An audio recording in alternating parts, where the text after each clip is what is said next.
Hey everyone, I'm David Mendel with Valley Premier Team. And I'm Brogan McGuire with Caliber Home Loans. And today we're going to be talking to you about home renovations.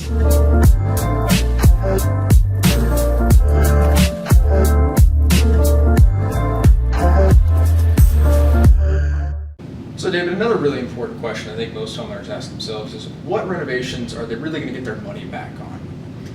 Great question. I would say the best bang for your buck is almost invariably kitchen and bathroom. They also tend to be some of the more expensive updates that you can make. If you're going to do a renovation, you're going to spend a lot of money in the kitchen and baths.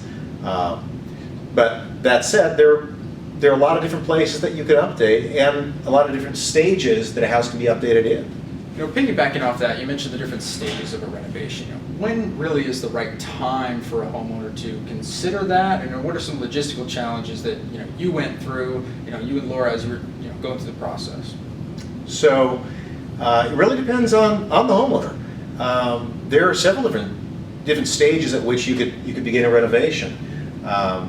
If someone is looking for a home currently, there are in fact programs, which I'm sure you can discuss later, that would allow a home buyer to purchase the home and begin a renovation immediately, to get the home really completely done before they even move in. But like I had mentioned earlier, you can also be in a home for years and begin that process really at any time. So if you've decided that as a homeowner, if you've been living in the home for several years and you want to go forward with a renovation, but maybe can't afford to do it all at once, or it just doesn't make sense to do it all at once, you still need somewhere to sleep at night, without gutting out your master bedroom, where is a great place to start in the house and then kind of follow from there? Again, there's really no right or wrong to where in the house you should begin a renovation project. I would say identify the most important things that you want to change. Identify if there are problem spots. A renovation is a good opportunity to actually make some corrections too, because a lot of the time you're going to discover that there are some things in the house that are just broken, that are not really a planned part of the renovation, but it's a good opportunity to get the house in order. So I would say if your objective especially is to do one piece at a time and not just shotgun it out and do everything at once, like someone I may know might have done if you're living in a hotel for a while. If you're going to start in one particular area, then choose that area. And the way to do that is get everything out of that area. Move it to a different part of the house. If there's furniture in a particular room that you want to start in, or hopefully you have more than one bathroom if you're going to start on a bathroom reno. But not always the case. Right. Try to think ahead on how life is going to be lived in the middle of this project, because it doesn't happen overnight.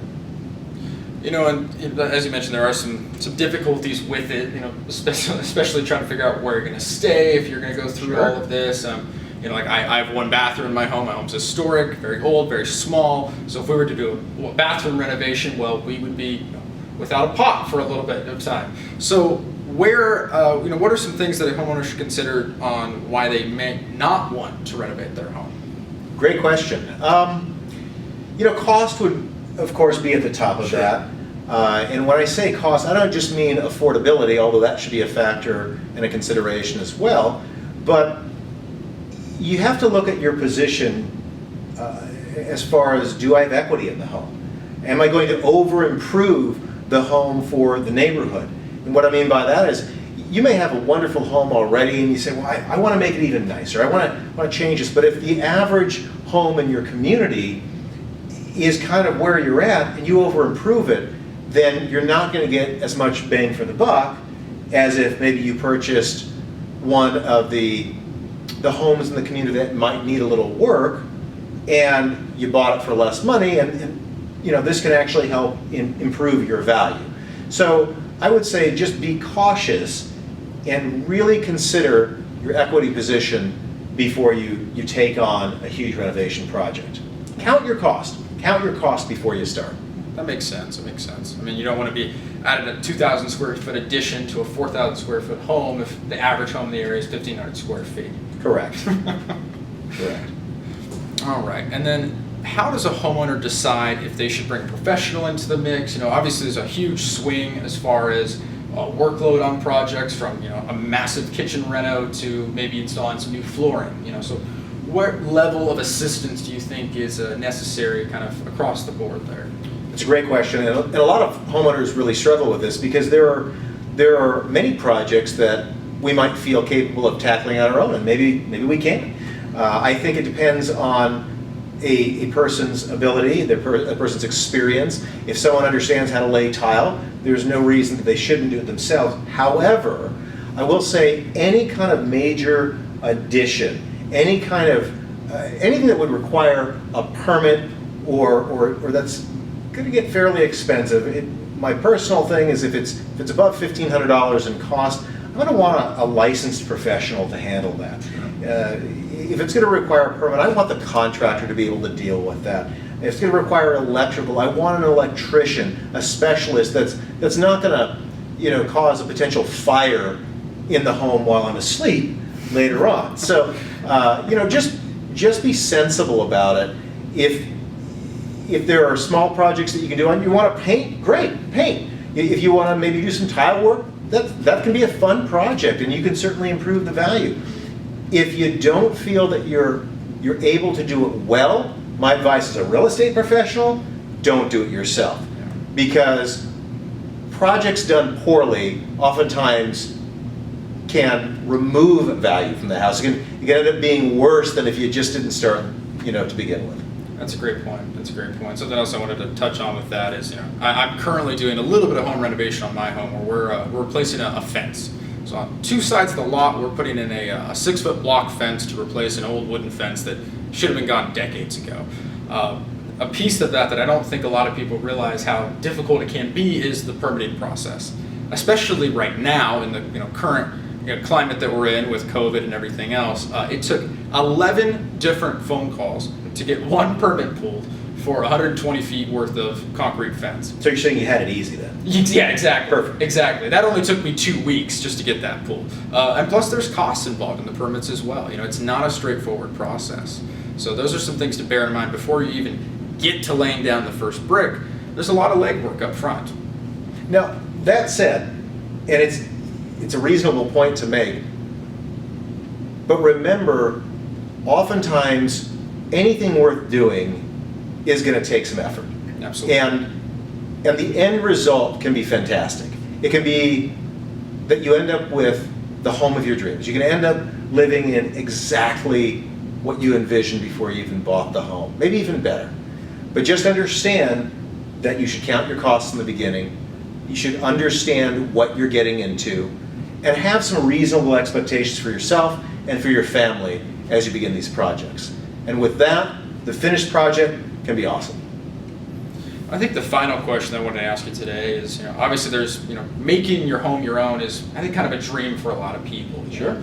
You know, home ownership, you know, is first, kind of the first step there, and then really tailoring that to your life and your needs is very important for a lot of people. Certainly. You know, the biggest piece of that is kind of the cost and how are we going to fund things like that, you know. So just kind of wanted to speak on that a little bit.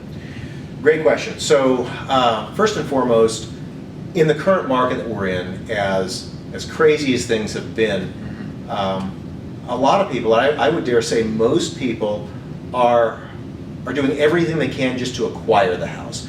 They're putting a lot of money up front, and with that, they may not have a huge nest egg to do this in cash later on. Now some may, and that's great.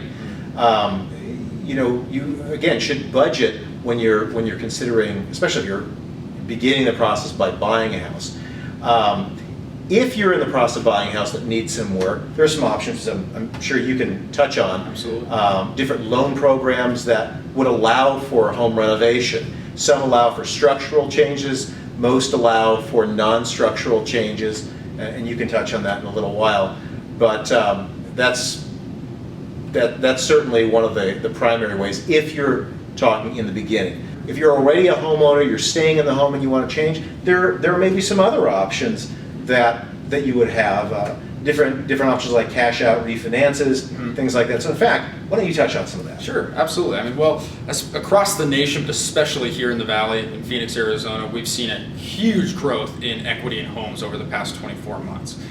So we're seeing more and more people lately, especially working from home, they're really finding the pain points in their house, especially with their different working situation, different living situation. You know, kids are doing school from home, they need a home office. We're seeing a lot more people realize that their home setup doesn't really work for them the way they thought it would. So if you, by chance, are one of those people where you're finding that your home doesn't quite work for you and your family the way it used to, there are some options for you.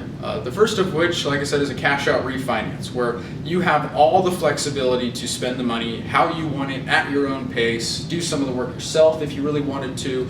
You know, once you close on that refinance, the money's in your pocket, it's yours to do what you like with. The other alternative, if you're in the home market, generally is when this is used, is it's called a 203K. And essentially what that means is it's a loan product designed where they will use the future appraised value of the property based on what it's worth after those renovations. Now, there's a lot more structure to this. It's not as free form as just a simple cash out refinance. You have to have the contractor picked prior to closing. You have to have the draws from the contractor. You have to have your full cost sheet from the contractor, and all of those documents need to be submitted to the lender, such as myself, and we have to approve those and then make sure that those improvements are actually worth it on the property and will get you the appraised value you're looking for. It is kind of a nice safety net as well, as we were talking earlier about, you know, return on investments. If an appraiser doesn't believe that your home will be worth it after doing X, Y, and Z, then it probably won't. You know, they know the market generally better than anybody, and if they don't think it's going to add value to your home, then it may not be worth doing it on your own. So, you know, one of the points that you're making is that the 203K process is a little more involved. It's seemingly more complicated. But I would like to add this. If you have a real estate professional who understands the product, who has worked with renovation loans in the past, and who has kind of formed a team together between like a contractor that's been approved by the lender, where they've sent in their insurances, they've sent in their license, and then it's a much more streamlined process. Because if the contractor understands the needs of the loan product, they're in a better position to do it. And so at that point, although it is more involved, it's not more complicated to you as a new home buyer. In fact, we might have an extended escrow process or closing process. We might need an extra couple of weeks, but that really allows you the time to make some decisions on what changes you're going to make, what you're going to select, what kind of appliances you might put in. There are a lot of different variables involved. So before you make any decisions, talk to a professional. If you have any questions for us, feel free to message us directly or give us a call. We're happy to be a resource for you, both in this and really in anything real estate or lending. Absolutely. Thank you everyone for watching. We really appreciate your time. And like Dave said, if you have any questions, feel free to reach out to us. We're happy to help. All right, we'll look forward to the next one. Take care and talk to you soon.